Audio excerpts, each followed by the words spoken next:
Le Casino 2000 de Mondorf-les-Bains vous présente Culture Pop.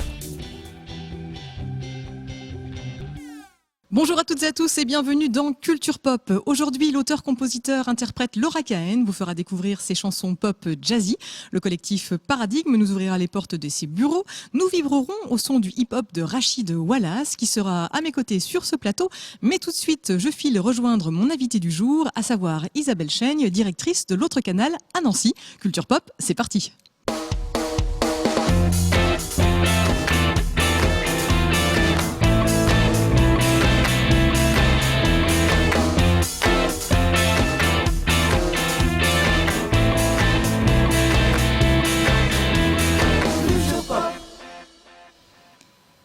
Isabelle Chaigne, bonjour. Bonjour. Alors, je le disais, vous êtes la directrice de l'autre canal à Nancy, autre canal qui est également connu sous le nom de Centre régional des musiques actuelles.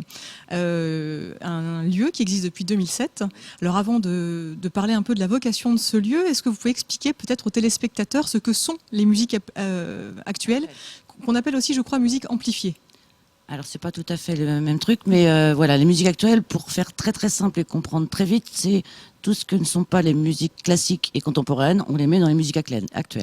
Les musiques actuelles, c'est les musiques qu'on a l'habitude de transmettre par l'oralité plutôt que par l'écrit. Et en fait, ça regroupe des familles aussi diverses que le jazz, la chanson, les musiques du monde, le hip-hop, le rock, avec toutes ces familles, du plus calme, la pop, au plus Métal. énervé, le métal. Et puis pareil, en calme et énervé, on a aussi l'électro, du plus calme au plus énervé. Alors, ce qui explique que vous avez une programmation extrêmement riche et variée. Mais outre votre programmation de concerts, et alors c'est vrai, quand on pense à l'autre canal, on pense avant tout à vos concerts. Tout le monde pense La à une mission, salle de concert, voilà, ouais. ce ne sont pas l'émission, enfin, ce n'est pas la mission unique de l'autre canal. C'est ça. Et on a une activité très importante. Il y a la partie diffusion, c'est la partie visible, et la partie plus cachée qu'on souhaite faire connaître de plus en plus, c'est tout ce qui concerne l'accompagnement. Donc l'accompagnement à la fois des publics et à la fois des artistes. En direction des publics, on organise des choses du type des conférences sur les esthétiques musicales, sur des informations très diverses de ce type-là. En direction des publics aussi fléchés, on a des interventions en milieu carcéral, dans les prisons, en direction de publics scolaires. Depuis 2 ans, on a développé fortement tout ce qui est à la fois programmation, mais aussi des ateliers de pratique artistique en direction des jeunes publics, sachant que le jeune public, pour nous, c'est du moins de 12 ans, parce que notre public est globalement jeune, donc une salle comme la nôtre accueille tous les publics de tous les âges, mais c'est vrai que la masse est quand même relativement jeune, donc dès qu'on parle de jeunes publics, c'est les petits. Donc on a aussi beaucoup développé ça, et puis après on a aussi toute l'activité d'accompagnement en direction des artistes et des acteurs et des techniciens. À savoir, ça prend des formes diverses. Ça peut être de la formation professionnelle qu'on organise avec Spectacle Vivant en Lorraine, qu'on produit. Ça prend la forme aussi d'accompagnement pendant le temps de la répétition du groupe, des groupes de musique dans leur espace de répétition à eux, ou alors du travail scénique, avec ou non un regard extérieur de musiciens qui vont conseiller les groupes à la fois sur leur travail, leur approche technique de la scène, et aussi la mise en scène. Même si dans la musique actuelle on ne parle pas souvent de mise en scène, on arrive à ça quand même. C'est se poser la question aux musiciens de leur mode de communication avec le public. Oui. Alors, si je suis artiste, est-ce que déjà ça concerne uniquement les artistes régionaux pour l'accompagnement? Et si je suis artiste, comment est-ce que je dois m'y prendre? Est-ce que tous les artistes vont pouvoir bénéficier de ces accompagnements? Est-ce que c'est payant? Est-ce qu'ils vont bénéficier d'aide auprès je sais pas, de la région, de leur commune? Comment ça se passe? Alors d'abord, on n'a pas dit tout à l'heure, mais l'autre canal, c'est un établissement public, donc composé de l'État, de la région et de la ville de Nancy. Oui. Donc effectivement, il y a des moyens publics pour pouvoir mettre en œuvre un certain nombre de missions. Les dispositifs qu'on met en place concernent tout le monde. Donc c'est payant pour tout le monde. Globalement, les gens payent à peu près 20 à 25% de ce que ça coûte réellement, mais c'est quand même payant. On met ça dans une grande famille d'accompagnement des pratiques artistiques. On fait en sorte que tout le monde puisse pratiquer, de la même façon qu'il y a des gens qui vont à la piscine, puis il y a des gens qui s'inscrivent au club. Tout le monde peut aller à la piscine et tout le monde peut venir chez nous travailler. Et puis ensuite, on peut en plus avoir l'équivalent d'un club de compétition en natation. On peut avoir des gens aussi qui sont là repérés sur une base de leur projet artistique, et que là, on va accompagner, là, ils ne paieront pas, ça sera de l'accompagnement sur du long terme, un peu sous des formes de résidence, des choses comme ça. Mais l'ensemble des dispositifs concerne tout le monde, et effectivement, on est positionné à Nancy, donc tout le monde ne peut pas venir jusqu'à Nancy, mais on a également une mission de coordination, de structuration de tout ce qui se passe autour des musiques actuelles en Lorraine. À savoir, on travaille avec d'autres structures musiques actuelles, sous forme de relais comme ça, avec Metz en scène et les Trinitaires, avec la MCL de Gérardmer, avec le Pavé à Hayange, avec la MJC du Verdunois. Et j'espère que je n'en ai pas oublié. Et voilà, et tous ces acteurs-là accueillent les groupes comme nous, on peut les accueillir sur notre territoire de vie. Et via l'autre canal, en fait, toute la partie à financer, à savoir les intervenants qui accompagnent ces groupes, sont pris en charge par l'autre canal. Mais donc c'est un travail de coordination et avec l'ensemble de ces acteurs, et aussi faire en sorte que tout artiste, tout groupe, quel que soit son lieu de résidence en Lorraine, puisse bénéficier du même dispositif. Donc ça, c'est une vraie dans chance les mêmes conditions. C'est une vraie chance pour les artistes, en tout cas, en Lorraine. En tout cas, on en touche beaucoup, puisqu'on touche 75 groupes sur des activités réellement, c'est-à-dire qui font vraiment de l'accompagnement par an. Le chargé d'accompagnement de la structure, il s'appelle Eric Bichon, accueille 150 groupes différents chaque année.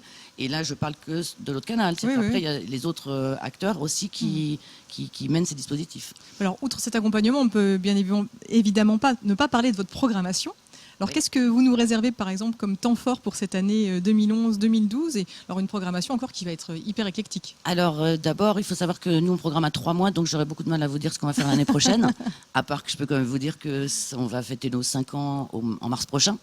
Les 5 ans de vie de l'autre canal. Vous prévoyez une soirée particulière? On en prévoit plusieurs, mais il n'y a rien d'arrêté. Alors là, on découvre des artistes qui sont programmés, donc Joe Star, Julien Doré. Alors ça, c'est la programmation sur de plus court terme sur la fin de l'année, puisque effectivement, c'est la seule qu'on connaît, c'est jusqu'à décembre prochain. Voilà. Donc, il n'y a pas... Pour être le plus en phase avec l'actualité des musiques actuelles, où on sait que ça évolue rapidement, il y a des groupes pas connus qui tout d'un coup sont connus. Notre travail, c'est aussi de faire découvrir des groupes. Là, dans la programmation qu'on vient de voir, il y a tout un tas de groupes qui sont déjà connus. Notre travail, c'est aussi de les découvrir. Et les découvrir, ça veut dire qu'on ne sait pas bien ce qui va être le bon groupe, le bon moment pour faire passer tel groupe. On en découvre d'autres, justement. Alors, du coup, vous avez comme ça des artistes établis, peut-être que vous calez comme ça sur l'année, mais vous vous laissez des places justement pour pouvoir être dénicheur de talent, et puis justement, comme vous le disiez, dans les musiques actuelles, pouvoir accueillir des artistes. Les quelques groupes qu'on peut voir ici qui sont programmés sur l'année prochaine, effectivement, ça c'est des têtes d'affiche avec des grosses tournées. Oui. Voilà. Donc là, ça concerne que quelques groupes qui souvent sont programmés sous forme de location chez nous. Et ensuite, on fait plein de concerts en coproduction avec des associations de l'agglomération de Nancy.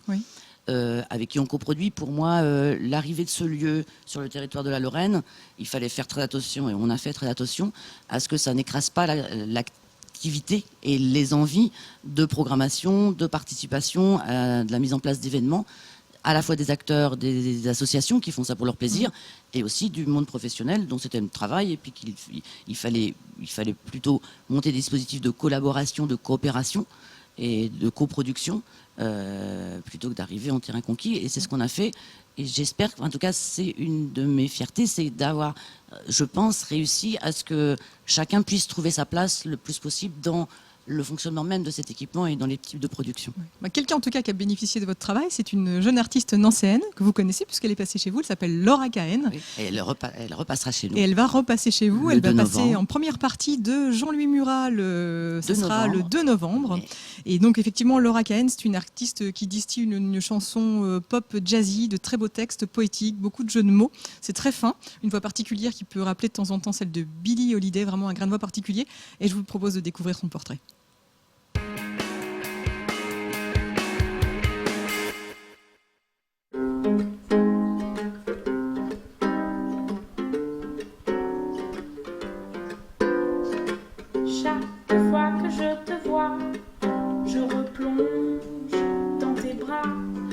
J'ai commencé la musique quand j'étais toute petite, genre quand j'avais 4 ans, j'ai pris des cours de piano.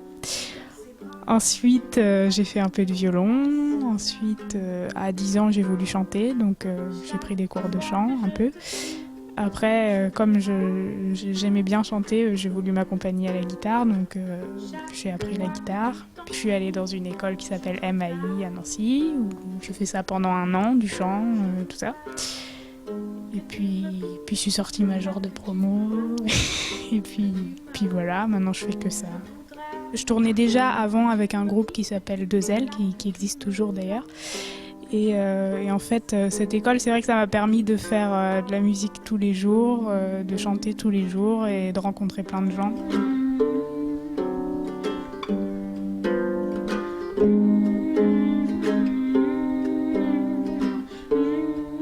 Alors j'ai eu un déclic en écoutant Feist. Je me suis dit, j'adore, c'est vraiment un truc comme ça que je veux faire. Et après, j'ai beaucoup écouté Billie Holiday, effectivement Madeleine Peyroux, tout ça, ce genre de trucs. Et puis, à côté de ça, beaucoup de chansons à texte, Gainsbourg, Bachung, etc. Alors j'ai 2 formules, donc soit je suis en solo, c'est-à-dire toute seule avec ma guitare et puis un guitarélé. Et sinon, j'ai une formule avec musicien où on est 4 ou 5. Ça dépend, parce que j'ai une musicienne qui est enceinte, donc ça varie. Voilà. Alors aujourd'hui, j'ai à peu près une 20aine de titres. Ça fait 1 an que j'écris pour ce projet. Je continue et j'attends que ça plaise à un label, un truc comme ça, pour qu'ils me produisent un album, puisque j'ai tout à fait de quoi faire un album là. Donc voilà, il me manque plus que de rencontrer la bonne personne.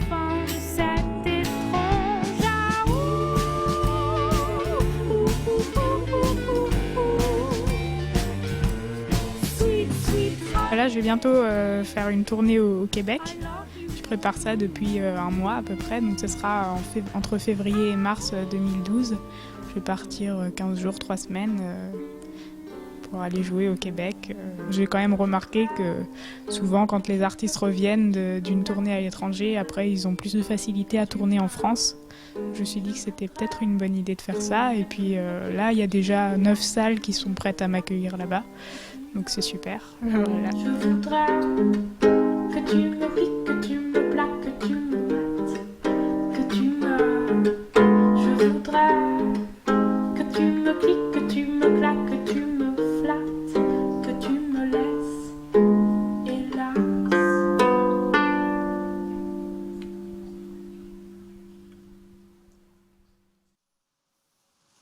À l'instant, la charmante Laura KN, et je vous invite à aller découvrir son univers, écouter ses chansons sur son site internet www.myspace.com/LauraKN. Et puis je rappelle effectivement qu'elle est en concert à l'autre canal, chez vous, le 2 novembre, en première partie de Jean-Louis Murat. Donc toujours à mes côtés, Isabelle Chêne, directrice de l'autre canal à Nancy. Et puis donc la petite tradition dans Culture Pop, c'est qu'on vous demande d'inviter un artiste lorrain que vous aimez particulièrement, et vous vous êtes tourné vers Rachid Wallace. Bonjour. Bonjour. Rachid Wallace, artiste de funk, hip-hop, soul. Alors pourquoi avoir choisi d'inviter Rachid ? Alors pour beaucoup de raisons, et je voudrais pas que les autres artistes de la région pensent que je les aime pas, je les aime aussi. Donc celui-ci en tout cas en particulier, lui je l'ai repéré depuis que je suis arrivée en Lorraine, donc je suis arrivée dans les années 2001. Donc il faisait du rap à l'époque. Depuis, j'ai suivi son évolution. Et il se trouve qu'on a une activité particulière avec lui. Parce que depuis l'an dernier, on mène une action de prévention des risques auditifs. Oui. Et que l'an dernier, on avait fait appel à un groupe qui avait déjà préparé un spectacle d'information comme ça, qu'on proposait en direction des lycéens, toujours avec le même réseau d'acteurs que je parlais tout à l'heure. Et là, on lui a demandé de faire une création spécifiquement sur cette thématique. Donc c'est une commande qu'il va faire avec son groupe et qui ensuite tournera sur 36 dates en Lorraine. Alors, en attendant de découvrir votre commande, qu'on pourra découvrir dans les mois à venir, je propose qu'on vous écoute aussi un petit peu, puisque vous avez sorti un album en 2005, ouais, c'est ça. Street Credibility, dont on découvre là un titre d'ailleurs, Wall of Fame. Je propose qu'on en écoute quand même quelques secondes. Reste-moi de vie, mon hip-hop ne connaît pas la crise. La feuille de match réserve des surprises. Rachid Wallace, ce qu'on la prise. J'aime faire le show comme les Globetrotters de Harlem. J'ai pas dit jouer les stars. Watch out, votre registre, c'est vraiment funk, hip, old soul. Et je crois que ça vous vient, ce goût, pour un concert d'NTM auquel vous êtes allé assister il y a plusieurs années. Le goût du rap, c'est NTM, exactement, Ouais. parce que bon, c'était les prémices du rap français. Mais avant ça, moi, j'ai quand même baigné justement dans la funk, même le disco, enfin les musiques, un peu tout. J'étais assez éclectique. Et puis le rap, pour moi, c'était une pratique évidente parce que ça ne demandait pas forcément de savoir jouer d'un instrument. Puis j'ai toujours aimé écrire. Et le hip-hop, l'avantage du hip-hop, c'est que c'est une culture qui regroupe beaucoup de courants artistiques différents. Quand vous dites funk, soul, hip-hop, le hip-hop, ça s'influence du jazz, de la funk, de la soul, de la blues, c'est ouvert à tout style de musique. Ouais. Et moi, j'ai ce côté ouvert de pouvoir m'intéresser et de proposer un hip-hop avec toutes ses influences. Il y a une grande importance dans le hip-hop du texte et du flow. Le flow, c'est quelque chose qu'on travaille ou c'est quelque chose qu'on a en soi, c'est inné? C'est quand même quelque chose qu'on travaille parce qu'un flow, ça évolue tout le temps. Le rap d'il y a 20 ans, c'est pas le rap d'aujourd'hui. Et ça se voit par rapport au flow, au travail de la musique, etc. Donc c'est un travail permanent. Et puis on a aussi sa vibe naturelle. Hein. Quelqu'un qui est placide, qui est nonchalant, il veut souvent avoir un rap nonchalant. Un mec plus nerveux, avoir un rap plus speed. Alors là, on vous découvre avec votre groupe de l'époque, The Goodfellas. Donc toujours cet album Street Credibility. Au niveau des textes, qu'est-ce qui va vous influencer? Qu'est-ce qui va marquer va influencer votre écriture? Tout. Ouais, j'ai pas de prédilection pour tel ou tel sujet ou telle thématique.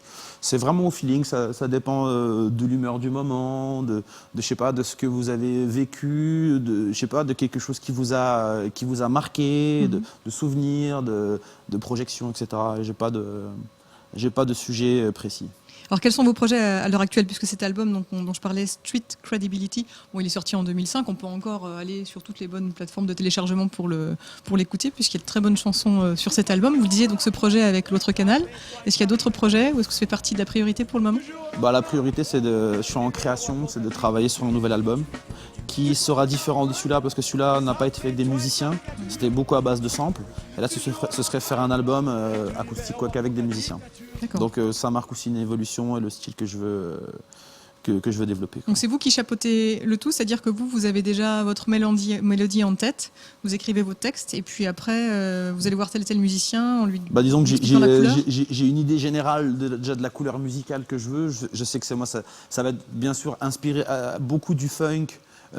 Plus à la Parliament, George Clinton, Zapp et Roger, Prince, etc. Et puis bien sûr, après on peut aller dans diverses influences. J'aime bien la musique orientale, et puis c'est un peu mes origines. Et j'ai une idée globale de ce que je veux. Puis après, des fois j'ai une mélodie qui me trotte dans la tête, je la joue sur le clavier ou je prends mon téléphone, je la chuchote dans mon téléphone, et puis après je leur fais écouter, je leur propose, et puis on se fait des répètes où on buffe sur ça, et puis si ça plaît, on développe. Des dates de concert peut-être à venir sur la région ou... Sur la région, non, mais à Londres. À Londres, alors. Il faudra qu'on prenne un billet d'avion, un billet de train, ça sera à quel moment en novembre? Ce sera le 4 décembre au Vibe Bar à Londres. Bien, on note le rendez-vous. Pour l'instant, voilà. Et puis bien sûr, en espérant trouver plein de dates pour l'année prochaine et puis que l'aventure continue. J'imagine, Isabelle, que vous ne manquerez pas de l'inviter chez vous, puisque de toute façon, il y a ce beau projet. J'attends qu'il soit prêt. Voilà, c'est le plus important. Bien mûr. Merci à vous et puis très belle continuation. Merci. On va poursuivre avec la présentation d'un collectif. Il s'appelle Paradigme. C'est un collectif messin composé de vidéo-performeurs, de graphistes, de scénographes, de plasticiens, de photographes, de musiciens. Mais ils ont pour dénominateur commun le numérique. Peut-être si vous allez faire un tour à la Nuit Blanche, 4e Nuit Blanche à Metz tout dernièrement, vous avez pu découvrir une de leurs créations, peut-être même la plus belle. Elle se situait sur le parking Mazel. Nous sommes allés à leur rencontre. Portrait.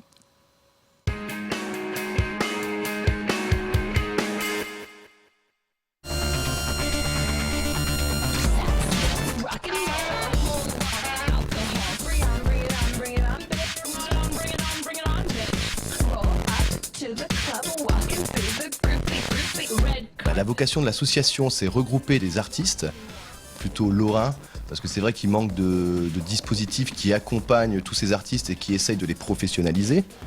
Donc c'est vraiment l'objectif premier de Paradigme, c'est fédérer les artistes dans la région. De préférence également ceux qui travaillent autour des arts numériques. Et depuis un an, on a mené pas mal de projets. des projets souvent pluridisciplinaires, mais on a eu des interventions vraiment sur différents types de lieux. Ça a pu être à Milan sur une façade de bâtiment, ça a pu être au Luxembourg, l'habillage de l'Opéra Philharmonique. On n'a vraiment pas un lieu type défini, on est capable d'intervenir à peu près partout. On travaille énormément, c'est important de le souligner parce que c'est de l'artistique, on rigole aussi. Comme je le disais, on prend beaucoup de plaisir, mais il y a beaucoup de travail derrière tout ça. Et c'est important d'avoir un même état d'esprit pour avancer dans ces projets. C'est un peu la base de Paradigme.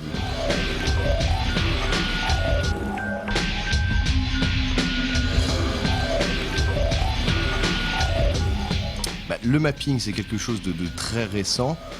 Trouver une définition, c'est pas évident. Donc nous, on le définit, c'est sortir la vidéo de l'écran pour l'appliquer sur du volume. L'appliquer sur du volume en respectant parfaitement sa géométrie, son architecture si c'est un bâtiment. C'est amplifier, on va dire, l'architecture, la géométrie d'un volume par de la vidéo.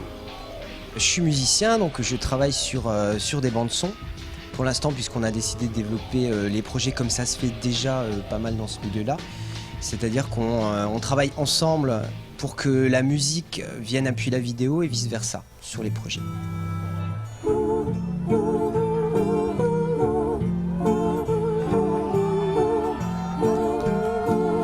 Le projet rêvé pour Paradigme, c'est pouvoir partir à plusieurs à l'étranger. Je pense que ça c'est quelque chose qu'on a tous en tête, pouvoir un peu faire partager notre savoir-faire à une autre culture, à un autre pays. Ouais, ça serait vraiment ça, c'est voyager un maximum pour rencontrer des gens, parler un peu de nous, parler un peu de notre ville, essayer aussi de s'ouvrir encore une fois.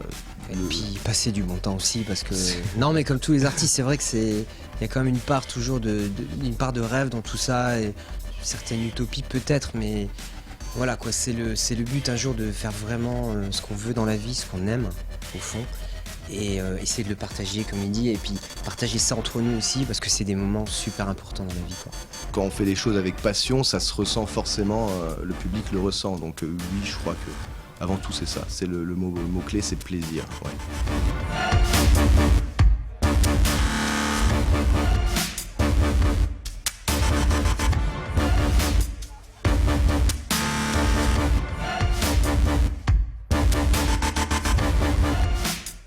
Le collectif messin Paradigme à l'instant. Vous pouvez découvrir toutes leurs créations sur leur site internet www.paradigme.tv. Un collectif que vous connaissez bien puisqu'ils ont refait la scénographie de l'autre canal tout dernièrement pour les 4 ans. Pour les 4 ans, pour l'anniversaire, effectivement, ils avaient remis en lumière la totalité du bar. C'était magnifique. C'était magnifique. Ce serait cru dans Tron. Voilà. Et puis même quelques temps après, ils ont refait complètement l'installation lumière, ou en tout cas leurs installations vidéo, à l'occasion du concert de Laurent Garnier. Oui, un collectif en tout cas montant et à mon avis qui n'a pas fini de faire entendre parler de lui. On aime bien dans Culture Pop connaître un peu les goûts de nos invités. Et je vous ai demandé un petit peu si vous aimiez lire, aller au cinéma. Et d'un point de vue littéraire, vous m'avez parlé d'un ouvrage qui s'intitule La psychologie du bonheur. Alors le nom de l'auteur est à couper au couteau. Je vous laisse. Donc c'est Mihaly Csikszentmihalyi. Pourquoi avoir choisi le livre de cet auteur en particulier? Alors, il se trouve que j'ai assez peu de temps, où je ne me donne pas assez de temps pour lire, sortir et regarder. Mais voilà, je suis tombée sur une chronique sur ce livre. Et alors moi, à l'origine, j'ai commencé par faire une formation de psycho. Donc la psycho m'intéresse, oui. Les gens m'intéressent. Le bonheur, c'est juste ce qui est intéressant, juste en transversal, je trouve, dans tout ce qu'on fait. En tout cas, faire en sorte que les gens soient contents. Et au-delà d'être contents, c'est bien qu'ils soient heureux. Bon, il faut déjà qu'ils soient contents, voilà. Donc, en tout cas, c'est ce que je me mets toujours dans ma tête. Je me dis tout le temps, ce qui m'intéresse, c'est les gens. Souvent on me dit tu es directrice d'une structure musicale parce que tu adores la musique. La musique pour moi c'est un vecteur qui fait que ça rapproche des gens et c'est ça qui m'intéresse. C'est d'abord le rapport humain. Et c'est pour ça et voilà et donc j'avais lu une petite phrase dans une chronique de ce livre qui disait que le bonheur on pouvait trouver le bonheur dans l'engagement et voilà et c'est ça qui m'intéresse aussi, c'est-à-dire au-delà du fait que je pense que je considère qu'on peut avancer si on sent qu'on apporte quelque chose aux autres. Et du coup, si ça peut être du bonheur, voilà, c'est un de c'est un de mes chevals de bataille. Oui. J'ai ça toujours en tête, en tout cas. Donc vous qui venez de Poitiers, vous avez trouvé finalement le bonheur en venant ici à Nancy. Alors ici, ça a été assez étrange puisque j'ai eu l'impression d'habiter ici. Au bout de 15 jours, j'avais l'impression d'être ici. Alors c'est vrai que j'ai rencontré plein de gens. J'étais sur un projet passionnant. Faut dire qu'on me faisait confiance. Quand je dis on, c'est tous les politiques avec qui j'ai pu travailler. Ou dans plein d'endroits, c'est pas si facile que ça. Il se trouve que là, tout s'est bien passé. C'était porteur. Ce que je proposais était intégré, était développé. Voilà, donc j'ai eu une chance incroyable. Je dis parfois de moi que je suis une nantie. Ça plaît pas, mais c'est vrai. C'est-à-dire que je pense que j'ai eu de la chance. Alors après, peut-être que je me mets en situation d'avoir de la chance. Exactement, il y a de la chance et puis aussi ce qu'on véhicule et les moyens qu'on se donne. Ouais. En tout cas, on rappelle le nom de l'ouvrage, donc La psychologie du bonheur de Mihaly Csikszentmihalyi, que vous pouvez vous procurer. Moi, je vous propose de découvrir un autre ouvrage. Il a été déniché par Cécile Coulette de la librairie La Cour des Grands. Chaque semaine, nous poussons la porte de cette librairie justement pour connaître un petit peu le coup de cœur de la libraire. On l'écoute tout de suite.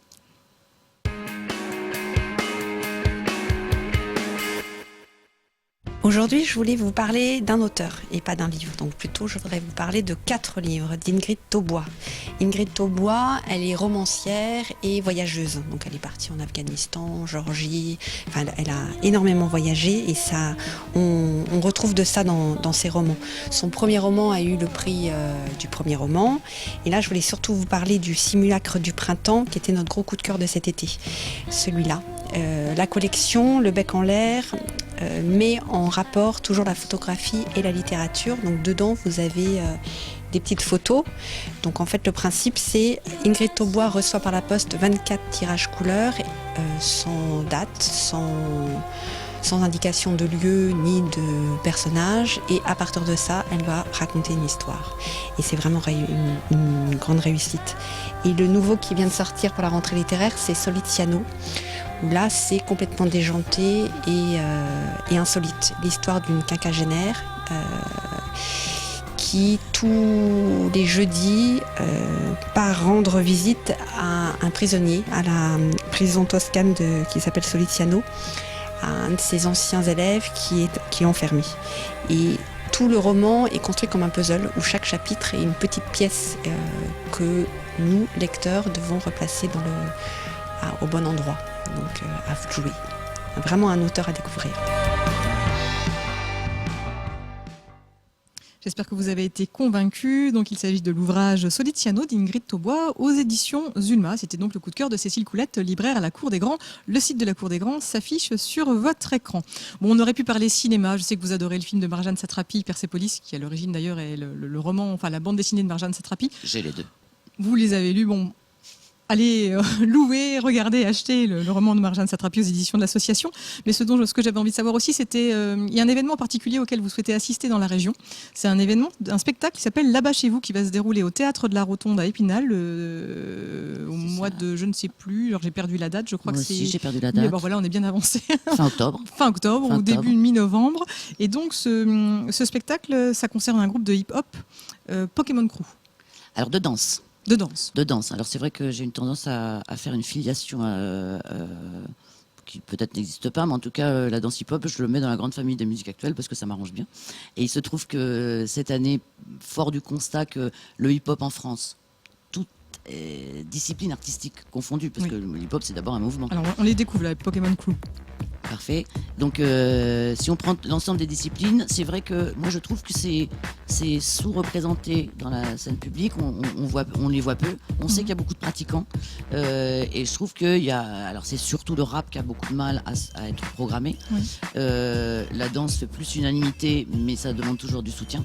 Et il se trouve que là, les Pokémon Crew ont travaillé avec des jeunes d'Épinal. Et là, c'est un rendu de leur travail, une présentation publique. Moi, je pense que cette forme d'expression qui est donnée comme ça, que des jeunes qui pratiquent la danse hip-hop puissent rencontrer des artistes connus et extrêmement brillants C'est-à-dire, ils ont été champions du monde plein de fois. Et ben voilà, ça peut que les amener, les donner plus loin, leur donner envie de compléter tout ça. Avoir une bonne dynamique et accéder au bonheur. Et accéder au bonheur, on l'espère pour eux. Donc la date, je l'ai retrouvée, donc c'est bien le dimanche 30 octobre à 15h au théâtre de la Rotonde à Épinal, spectacle là-bas chez vous. Quelques mots peut-être, allez, un événement à ne pas manquer cette année à l'autre canal pour terminer, vraiment incontournable. Ben, notre anniversaire. Ça sera je ne sais pas, autour du 16 mars, mais je n'en sais pas plus. Vous me posez une colle. Bon, on restera à l'affût. En tout cas, on peut aller faire un tour sur votre site internet, http. Et puis on peut venir à tous nos concerts. Voilà, /. Donc l'autre canal, nancy.fr. L'autre canal, ça se situe 45 boulevard d'Austrasie, à Nancy. Et c'est facile de se garer. Voilà, c'est parfait. Isabelle Chêne, merci beaucoup d'avoir été présente ici sur ce plateau. La toile qui se trouve derrière moi est une toile de Tim Marg. Si jamais vous êtes intéressé par ce peintre, n'hésitez pas à envoyer un petit mail à l'équipe de Culture Pop. Et puis n'hésitez pas également à aller faire un tour sur tous les sites internet, Mirabel TV, les réseaux sociaux, etc. pour en savoir plus sur l'émission et la revoir. Car maintenant, Culture Pop, malheureusement, c'est terminé. Mais on se retrouve très bientôt pour de nouvelles aventures tout en culture. Allez, bye bye.